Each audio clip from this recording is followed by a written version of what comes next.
చాలామందికి కొన్ని సందేహాలు ఉంటాయన్నమాట. ఇంట్లో ఎవరైనా చనిపోతే పెద్దవాళ్ళు కానీ లేకపోతే అకస్మాత్తుగా ఎవరైనా చనిపోతే వాళ్ళ బట్టలు ఎక్కడైనా బయట పారేసేయాలా, అవి వాడుకోకూడదా, వాడుకోవచ్చా అని.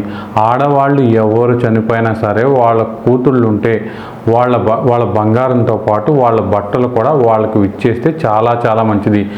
పట్టు చీరలు మాత్రం కోడలు ఉంచుకుని మామూలు చీరలు మాత్రం కూతుళ్ళకి ఇస్తానంటే ఆ పాపం మీకే తగులుతుంది.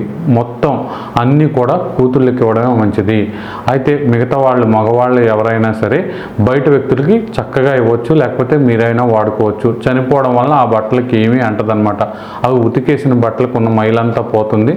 ఉతికిన బట్టలను, చనిపోయిన వాళ్ళ బట్టలను ఎవరికైనా ఇవ్వచ్చు, మీరైనా వేసుకోవచ్చు, ఎటువంటి ఇబ్బంది ఉండదు. కానీ కన్న తల్లి బట్టలు మాత్రం కూతురికి ఇవ్వాలి. బంగారం బట్టలు ఖచ్చితంగా కూతురికి ఇవ్వడమే మంచిది.